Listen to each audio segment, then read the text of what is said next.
Welcome back to Light the Fuse, the only Mission Impossible podcast that puts a smile on your face every day, every time you listen to us. Wouldn't you say that, Charles? I hope so. I mean, I think there probably are some people out there who just cry through the whole thing, maybe, but I hope some people are smiling. Yeah, you and I cry through the whole thing, through the process of making these episodes, but that's for the psychiatrist's office. We are here. We have a really exciting 2-part episode coming up, but Charles, did you want to any housekeeping that we need to get through before we sort of describe what this is? Well, actually, I think it's mainly just about the interview itself. Is the housekeeping I've got for us today. It's like, all right. For one, I think after we talked to Evan, so Evan Schiff was the associate editor and assistant editor on Ghost Protocol. So he worked closely with and for Paul Hirsch, who we've obviously had on the show a couple times.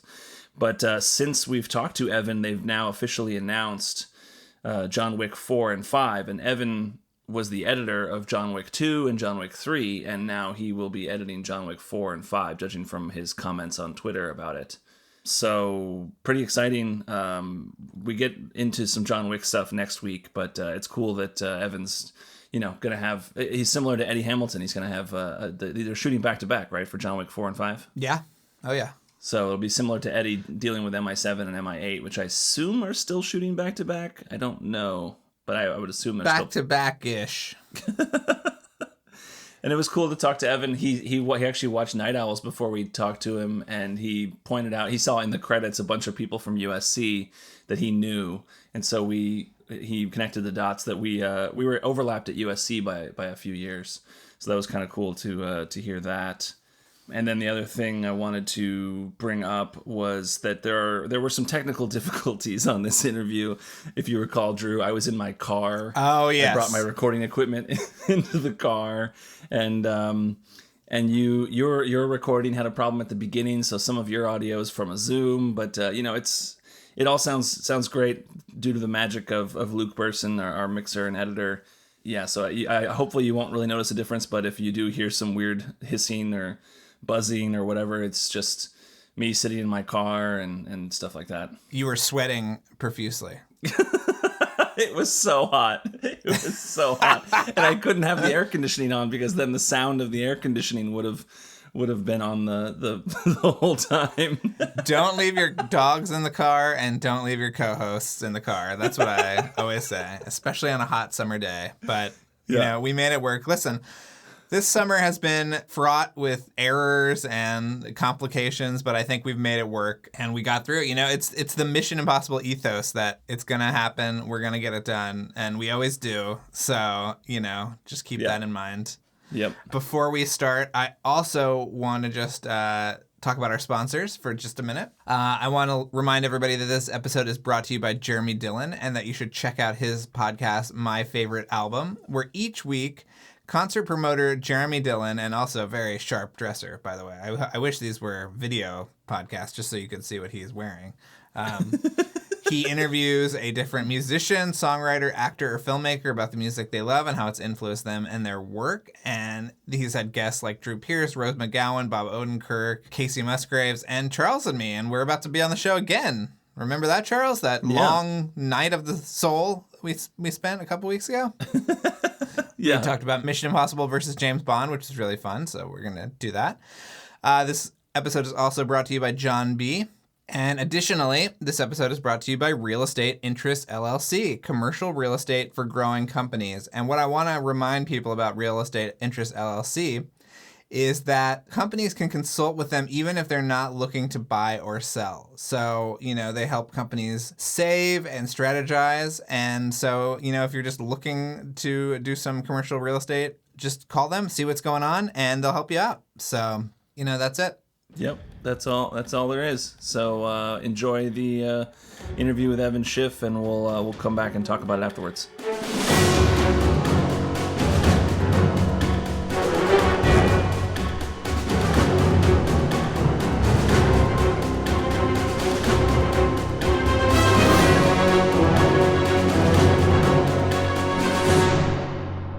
So we are so excited today to be joined by Evan Schiff, who, what is your official title? Assistant editor on Ghost Protocol? Associate editor.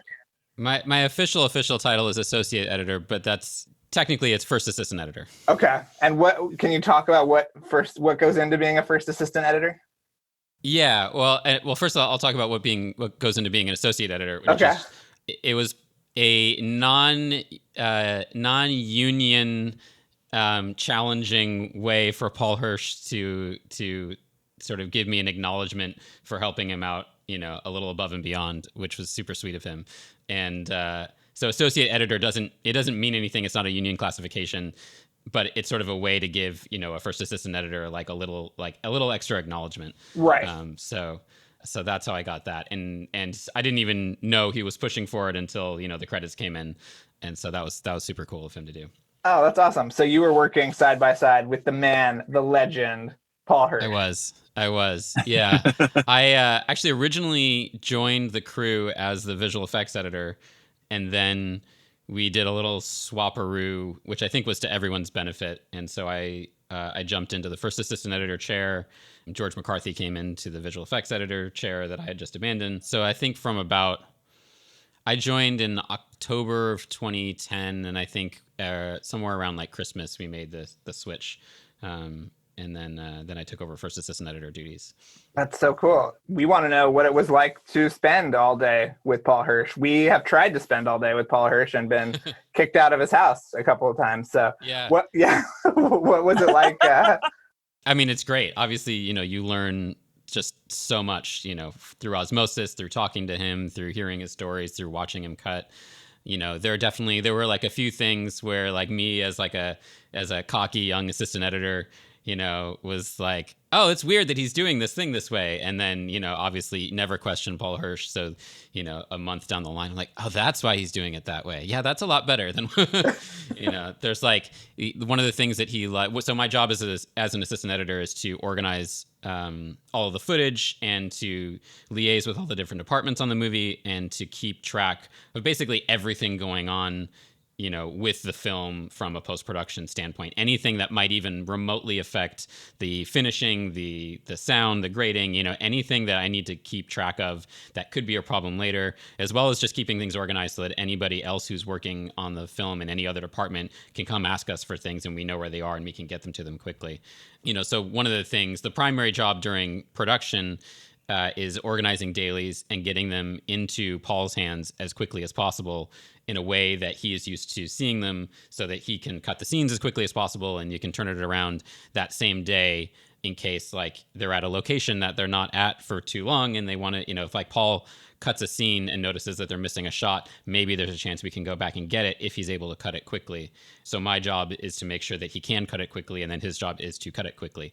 And so, a couple of the things that were in his requirements were new to me, and they were extremely laborious. Like he likes this thing called line strings, where you essentially you string out every take of a scene and every line reading per character. So I have different sequences per character organized by how wide the shot is while the character is speaking the line, so that, at any given point, if Paul wants to go look for another take of a given line, he can just open the sequence, find all the markers with that line and jump right to it. And he's not scrubbing through hours and hours of dailies.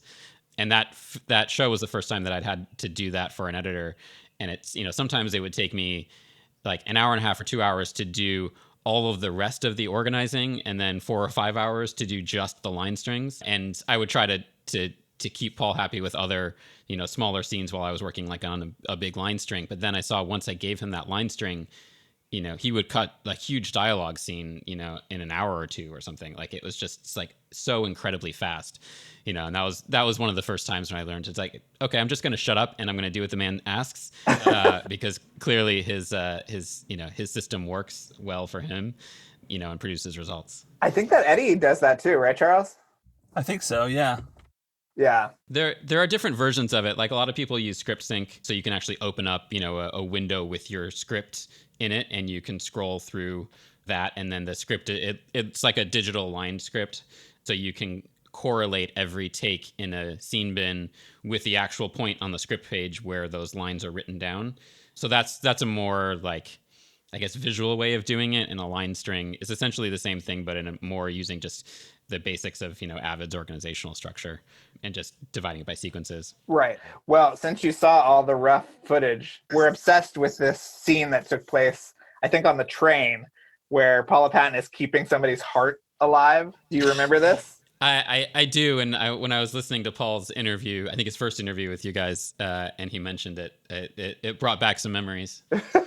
So tell us about that scene. He said that Paula's angle looked a little lewd from what she was doing, but it did. I don't know that I have anything too much more to add than what Paul said, but it was something where we saw the dailies, we saw the cut of it, and then we were like, there's no way that this can be in the movie. It's either it's either too gory for Mission Impossible standards, or it's too like lewd and sexually suggestive. Right? It's like, it was just like, if you the conundrum of that is like, if you show it on screen, then that's the too gory part, and if you don't show it, then it's too suggestive. Right. So there's still a little bit of the shot in there. When I was rewatching the movie the other day, there's a little bit of the shot where her hand is below frame, and that is the daily. But that hit the cutting room floor fast. There's also some of that in the first trailer. You actually see, I think, them scanning the train ticket and stuff like that. So it's come out in certain ways. Yeah. Do you remember, what was it like working with Brad? I mean, did you have much interaction with him? I did. The weird thing about being an assistant editor these days, I say these days being the digital era that's existed for decades, but these days as opposed to the film days, is that a lot of times we are stuck in our separate offices doing our work. I'm not handing Paul trims and things like that. We're not all in a big room with a bunch of chems. So I wasn't in the room with Paul and Brad as much as even on some other assistant editor jobs I did. Like when I worked for Guillermo del Toro, I was in the room a lot, or called into the room a lot. They tended to work pretty isolated by themselves. But we did our director's cut up at Skywalker Ranch, and and we all shared a building up there that was just entirely for our show. So that was cool. We would have lunch together. We would all talk about the movie. We had a little common area with couches and things like that where we could hang out if it was slow. That's awesome. It was amazing. It was like 3 months from March to June up at Skywalker, and it was great. I wish I could go back.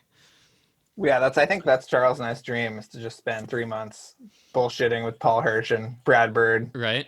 At Skywalker Ranch. Yeah. Yeah, we also got a tour of the archive room when we were up there. It's a pretty amazing place. It's awesome. Yeah. So you talk about this director's cut. Was there much different from that cut than the final cut? Do you remember?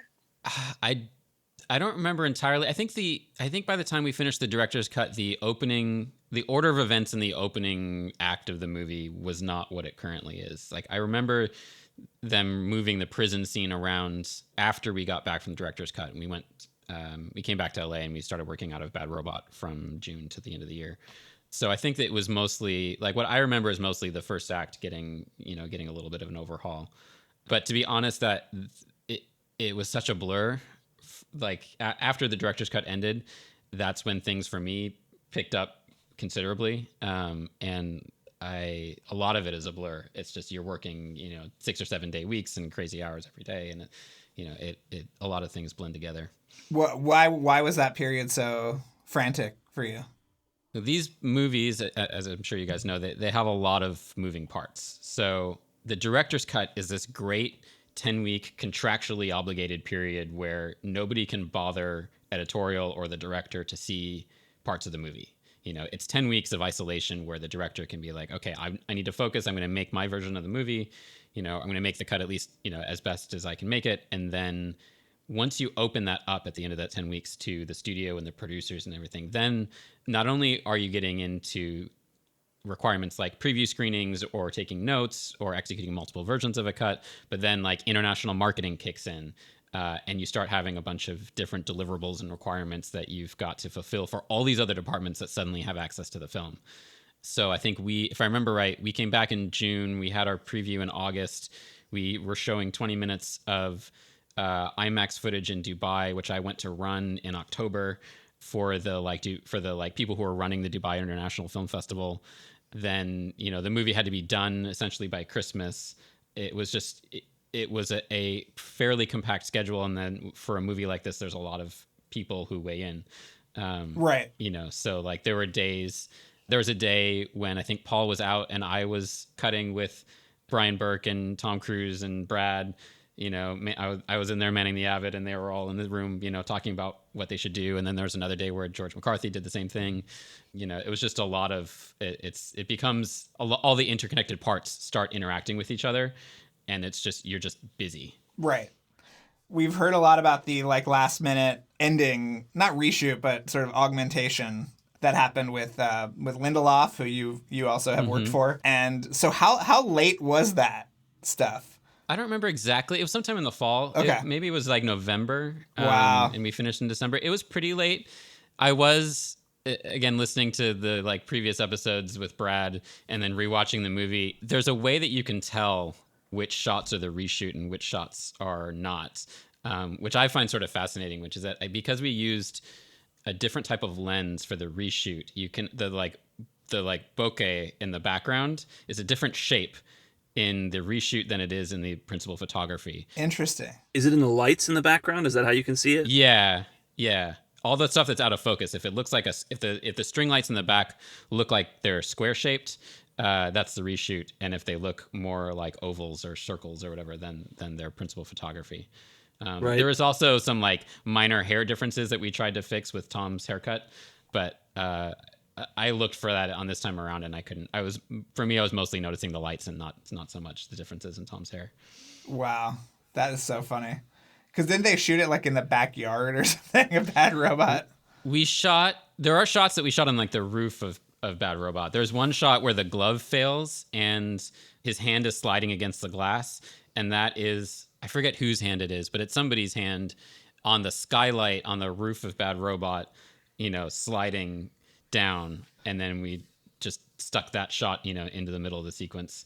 There's a couple guerrilla things like that, and then the shoot for the tag scene at the end of the film, that was done, I think, as they said, in this weird decrepit back lot in Santa Monica somewhere that does not. I remember having a hard time finding it, and then once you get there, you're like, this does not look legit, but there we were.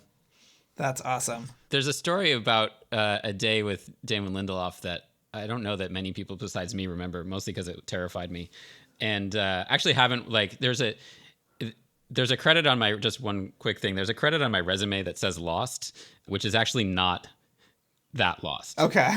It's indie, it's this indie movie, which I think Dean Cain. I don't know, I did a few weeks of work on it as assistant editor, but it constantly gets mistaken for that Lost. Right.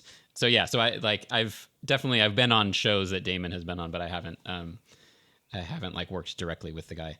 But there was a day near the end when we were trying to figure out what we were going to go reshoot for for that end scene and a couple other pickups. And we went into the theater, we watched it, we ran the film, everybody took their notes, we talked about it afterwards. And then it was Tom and I think Berkey and Damon and Paul and Brad, and they were all getting up to leave, and I had to sort of stop everybody because at the end of the film, when everybody picks up their phones and they get their last mission, I had done for other points in the film, I temped that mission with my own voice, but there was nothing in the script that said what that mission should be, and so I had just, for shits and giggles, recorded something that was speaking of Lost, it was dear Ethan, a plane, has disappeared carrying 200 and some odd passengers in the South Pacific, and may have crashed on a remote island, that is uncharted or something like that, and your mission, should you choose to accept it. And then, it sort of fades out and you don't really hear the end of that. But I had recorded that and it made it all the way through and nobody had written it down in their notes. And I was like, and so I had to sort of stop everybody leaving the room and be like, guys, this is me. I was like, there's a Lost reference at the end of the film that I don't think you want to make it into final. And so we should probably write something that is not that. And then, but I hadn't counted on Damon ever being in the room at this point. And he's like, I didn't write that. And I was like, no, I know. I like, it was just, this is a temp or whatever. But like, I suddenly got very like flushed and embarrassed because, you put these things in there thinking that they're just temp. And I've learned this lesson multiple times over the years that like the things that you put in for temp, unless you pay really close attention to them, can make it to final very, very easily.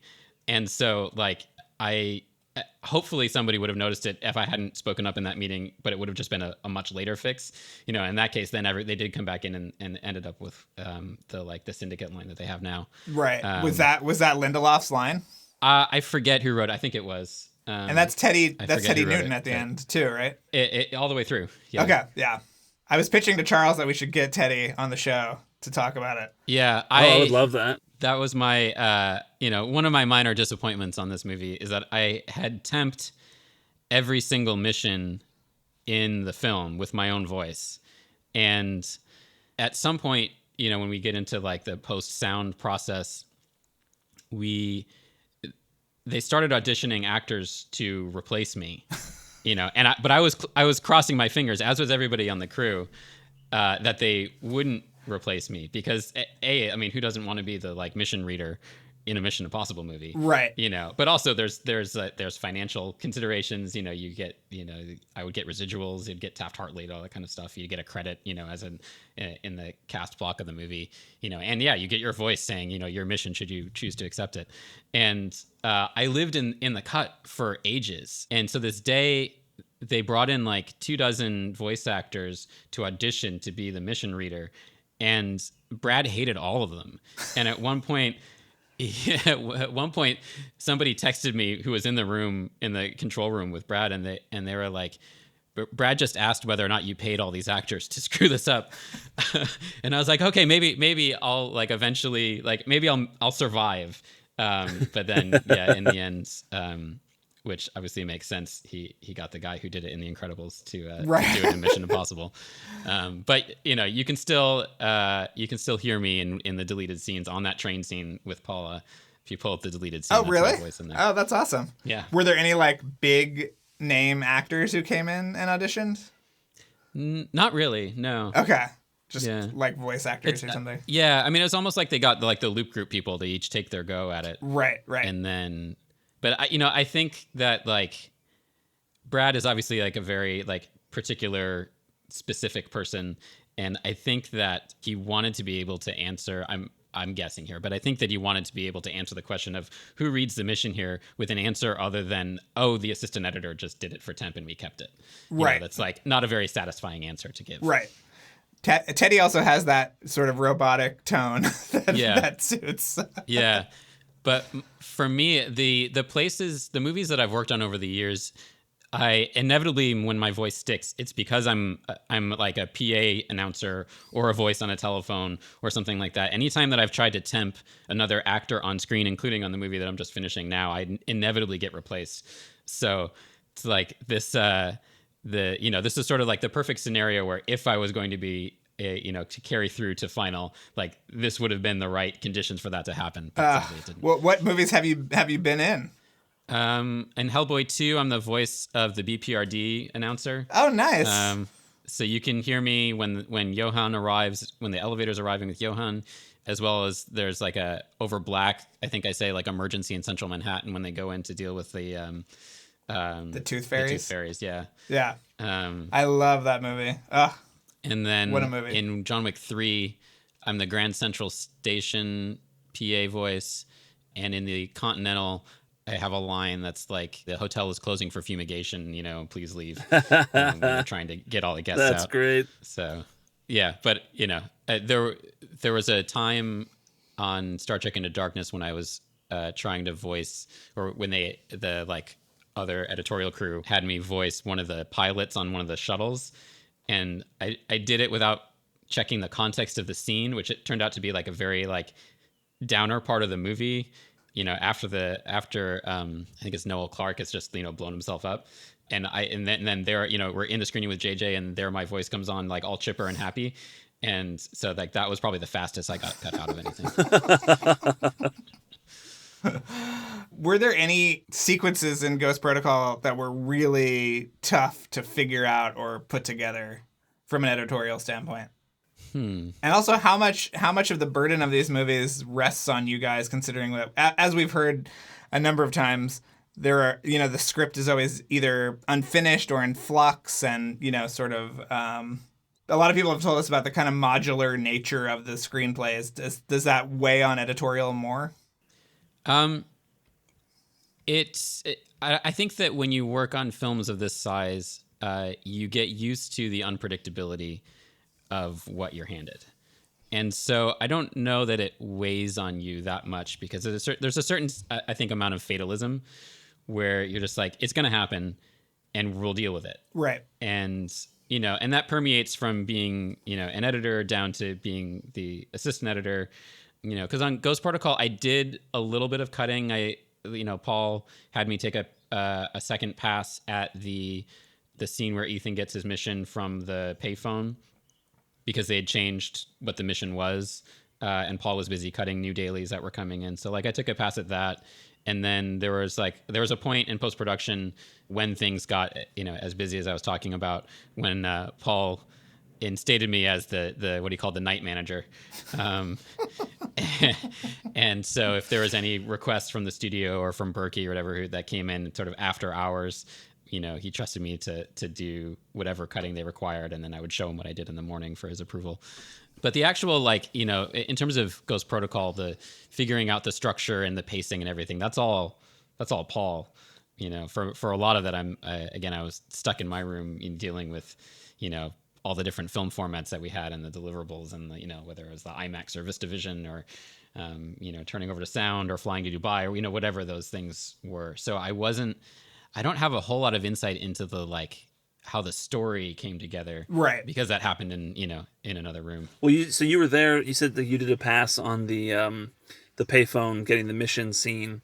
So were you privy at all to the because they were shooting in one script, and then Christopher McQuarrie came in, and then gave them a new script, and they were he looked at the footage. Were you a part of this process at all when McQuarrie came on? And I assume he had to look through all the footage, and then he reassessed it and wrote a new version of the script. Were you a part of that process at all? Not intimately. I was in, I was in some of the meetings, but I was not in. I was not in the key discussions where those things happened. My job at that point is mostly making sure that those guys had the right version of the movie, loaded up onto Pix or whatever, so that they could reference it. But I was not in those creative discussions. Well, if you spent so much time with Brad Bird, we have this aching question, which, he said he wanted to do 5 things on Ghost Protocol, and he only got to do 4. Do you remember the 5th? I don't. He never said that to me. On the 5 things was new to me when I was listening to the episode. We're gonna get that 5th thing is that's our holy grail right there. I thought you were gonna ask me about the typography. Oh yeah, what the hell? What? I mean, come on. I agree.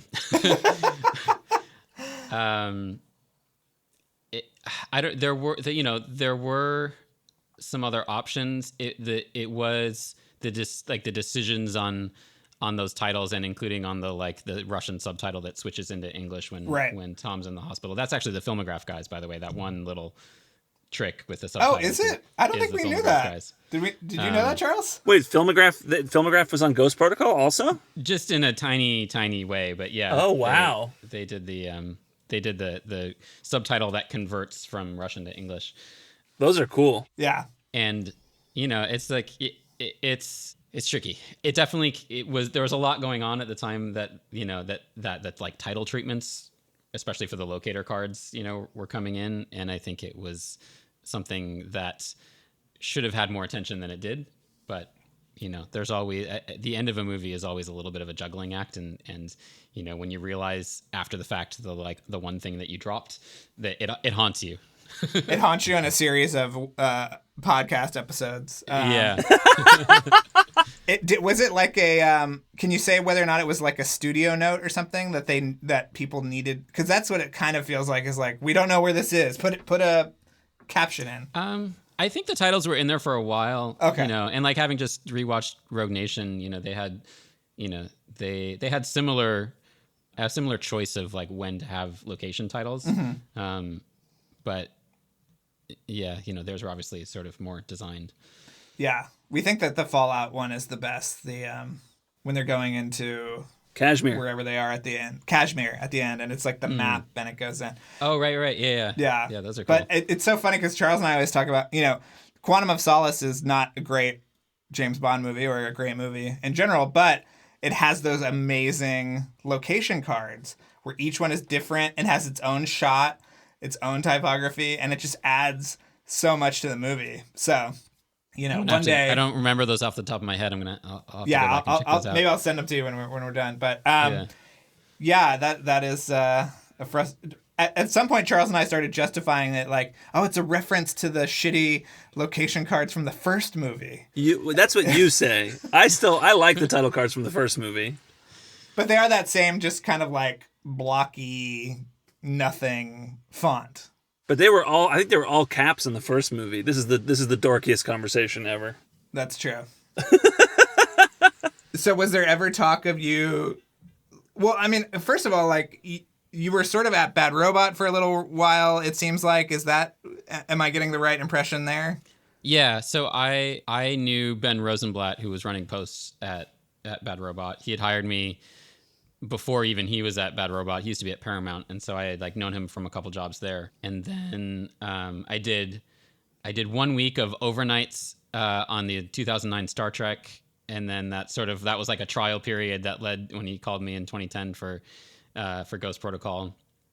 And then I came back for Star Trek Into Darkness. I did like a tiny bit of work on Force Awakens, a bunch of other little smaller projects. You know, Bad Robot was doing at that time these Beat the Odds charity videos for the Children's Defense Fund. So I did I'd like come in occasionally. I've done some like trailers and things like that for them. So yeah, I was there off and on for about 5 years. But there was never talk of you coming back for Rogue Nation, or was Ghost Protocol kind of the last real Bad Robot-y installment? At some point, they decided to shift Rogue Nation and obviously then Fallout to the UK. Okay. And so that plays into a lot of decisions. So, you know, had it not been in the UK, I don't know who they would have gotten to cut it, you know, or where it would have been, or if I would have worked on it or not.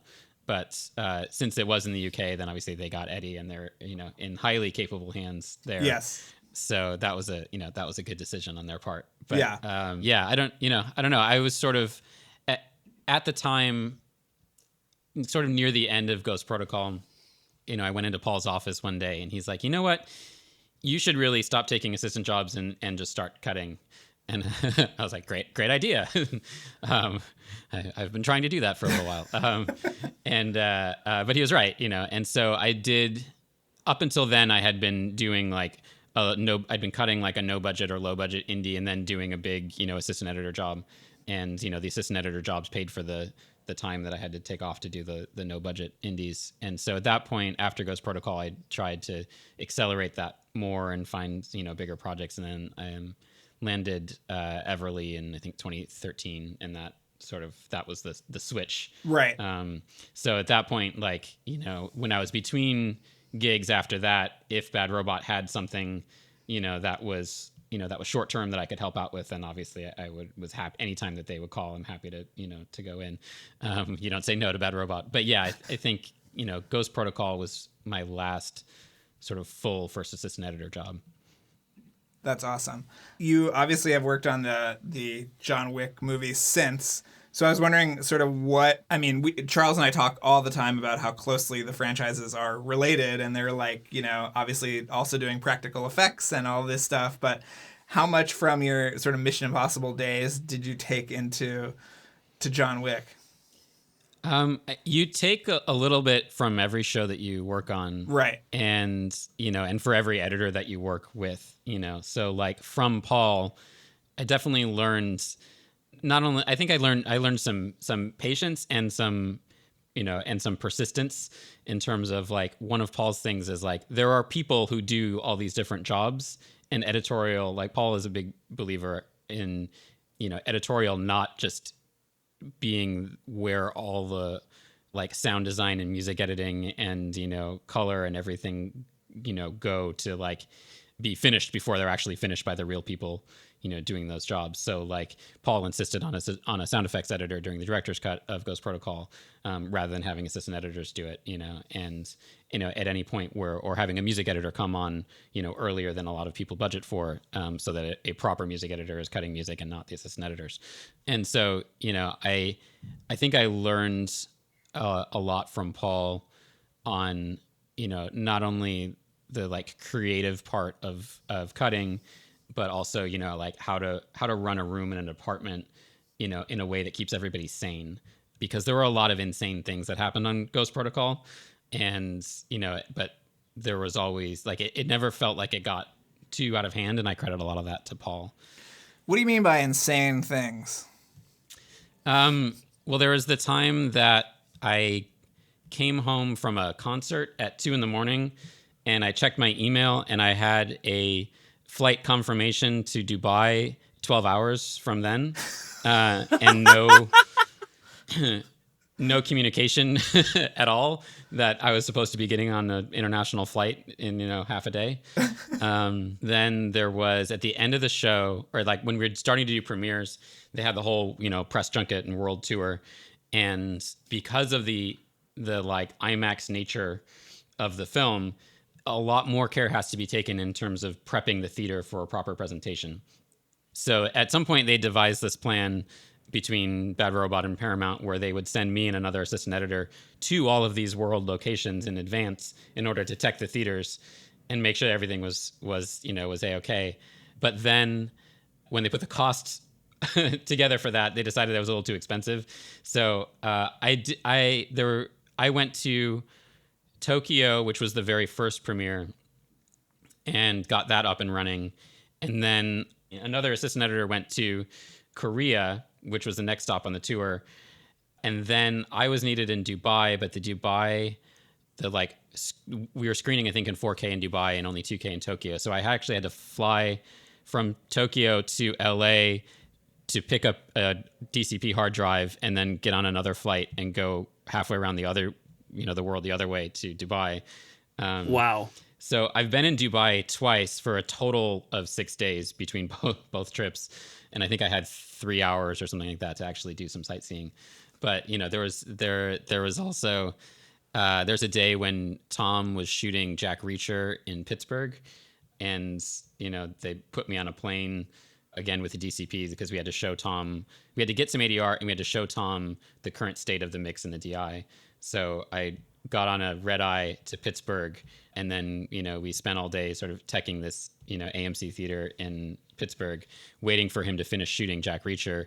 He finished late, sometime around like midnight or so, and then he came in. So he's been like shooting all day. Then we're watching, a 2-hour movie with him, and the theater's totally empty. It's just me, Paul, and Tom, and Cass, Tom's sister. And then after that, we have to get ADR. So then we're like showing up at the ADR facility at 3:30 in the morning or 4 a.m, and Tom's just like banging out ADR takes like it's like it, like he hasn't been up for 21 hours or whatever it is at that point.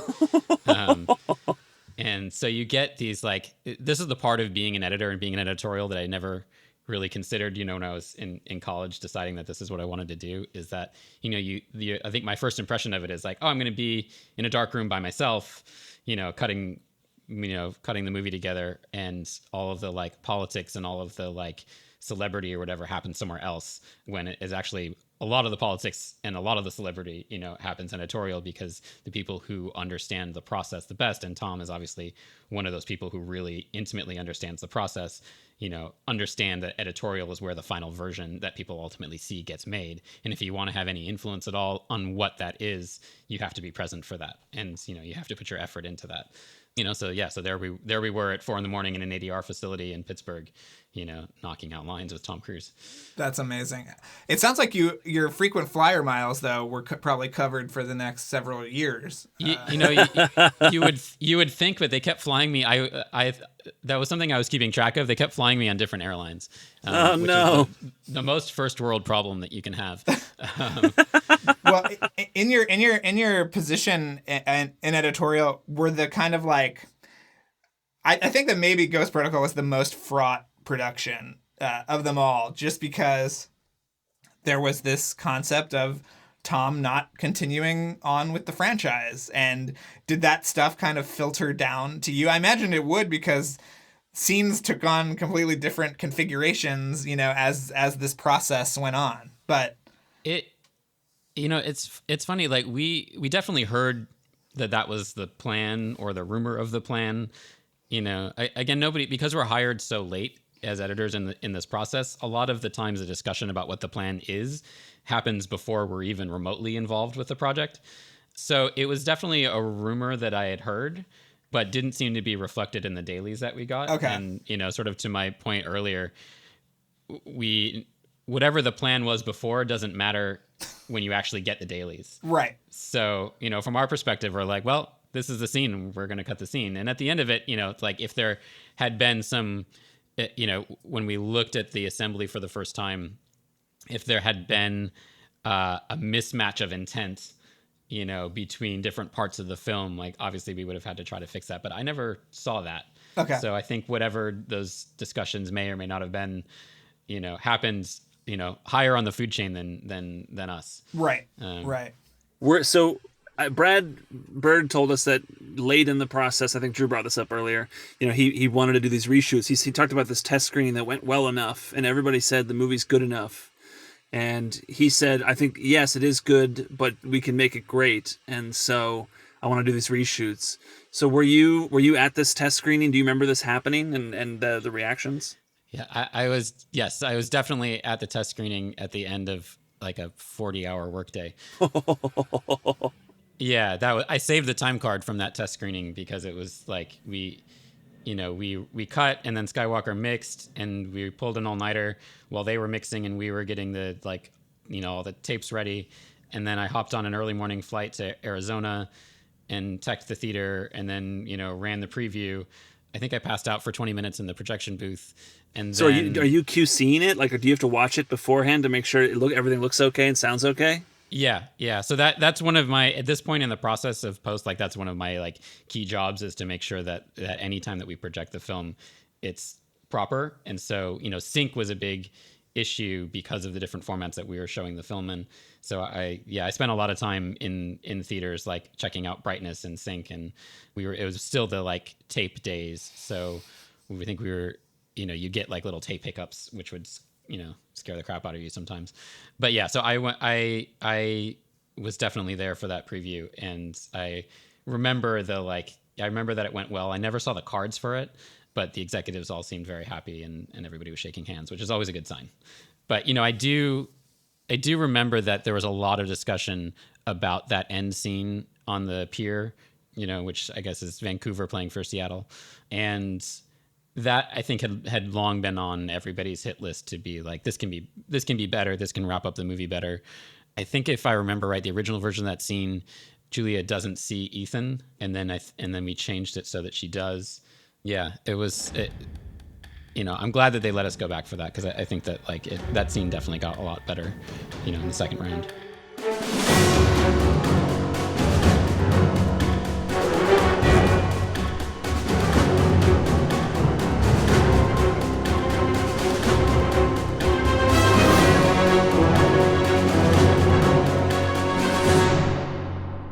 Evan Schiff, Part 1, in the book, down, done, next. Next being, we'll have him back next week. Yeah, we will. I wanted to, I feel like we should clarify who Teddy Newton is, because we talk about him on the show, but you obviously know him. You've known him as our resident animation expert. You should talk about who Teddy Newton is. Yes, Teddy Newton is an amazing animator and visual concept dude. And he worked with Brad Bird on the Incredibles and Incredibles 2. He actually did not work on Incredibles 2, but he did a sketch for a scene where Jack and this raccoon are fighting, and then it made it into Incredibles 2. So oh my god, that's my favorite scene in Incredibles 2. Yeah, so that's all Teddy Newton. I feel like, didn't he work on some earlier ones of Brad Bird's too? Did he work on Iron Giant or anything like that? He worked on Iron Giant. He worked on Up because Brad brought him over to Pixar. He worked on Ratatouille. He designed the characters in Presto, the great animated short, and he directed Day and Night, which I think might be my favorite Pixar short, maybe, from 2010. And sadly, he was working on the Henry Selick Pixar movie when that got shut down. Oh, no. So What was that called? I think it was called The Shadow King, and it was about a kid who was born with abnormally long fingers, which allowed him to create shadow creatures that were kind of fighting bad shadow monsters. It sounded insane. Wow. There's quite a bit of stuff you can find online about it. But we're working on having Teddy on the show. He actually is working right now, and I don't know if I should say this, but what I've heard is that he and Old Man Bird working on something together, Charles. A little project called Ray Gun. I hear is back in the mix. And that's like the very old project that Brad Bird's wanted to make for a long time, right? Yes, it's his like cyberpunky kind of detective movie. It's literally Brad Bird's animated Blade Runner. It's like a noir or something, right? Yeah. That's cool. So are you allowed to talk about that? Did you just scoop Keep your this? eye on that. Well, that's all I've heard. I've heard whispers. So Okay, all right. yeah, Whispers. we'll see if Cool. that's actually true. Yeah. I wanted to talk about something that Evan said that was amazing to hear, that the subtitles in Ghost Protocol, the ones when Ethan's in the hospital and they start Russian and then they translate into English, that those were done by Filmograph. We'd never heard that before. Yeah. Why didn't they tell us that? Yeah, we're going to have to call them up and be like, hey guys, what the fuck? Or we'll have them back on the show to talk about those subtitles. Oh, that's a good idea. Yeah, that's better. That's what I think. I guess that's all we got for this week. Come back next week for Evan Schiff. And of course, check out our Patreon. It's patreon.com/LightTheFuse. We've got bonus content on there. We've been talking about, Tom Cruise did a giant stunt for MI7, which started shooting. And we did a big episode about that and about some other things that we've found out about the shooting. And we have bonus episodes about other stuff. We did a new series we just started that was your idea, Drew, that was great, which is we're going to do 5 great performances by a different actor from the Mission Impossible franchise. So we started off, of course, with Ving Rhames, the only other actor who's been in every Mission Impossible movie. So we did a bonus Patreon episode about that, which was really cool. So sign up for our Patreon at the bonus content level, which is the Mission Commander, and you will get those episodes. And also check out our TeePublic page, which is linked from our website, LightTheFusePodcast.com. TeePublic has masks and shirts, and they emailed us and said that because every mask they sell, they donate one, like a medical grade mask, to a hospital or a place in need. And they said that they've so far donated 650,000 masks from that, which is pretty awesome. Yeah, not from people just buying our masks, but just masks in general. But we got a handful of those. Yeah. So yeah, you can go over to our TeePublic and get a mask or a shirt or whatever. Everything supports our show, and if you get a mask, it supports our medical workers. And check out our website. We've been in the process of updating that. Check out the episode guide there on LightTheFusePodcast.com. We've got all our show notes for every episode, old episodes. We're filling all that out, and it's a really amazing project that we've been doing. And our intern, Abby Smith, has been instrumental in helping us do that. Abby's been very helpful for us, so thank you so much to Abby. And I also want to give a special thanks to Jacob Ballard. Couldn't do the show without Jacob. And he saw Tenet. Jacob saw Tenet? Yeah. What did he say about it? I don't know. We got to talk to him on our next Skype call. All right. Well, I guess we'll have to do that. Yeah. And then also this episode is edited and mixed by Luke Burson, so thank you to Luke as well. Yes, thank you guys, and come back next week for part 2. And we will also be we'll be dropping some pretty big news, I think, next week about this show and what you can expect in the months ahead. So be sure to come back for that.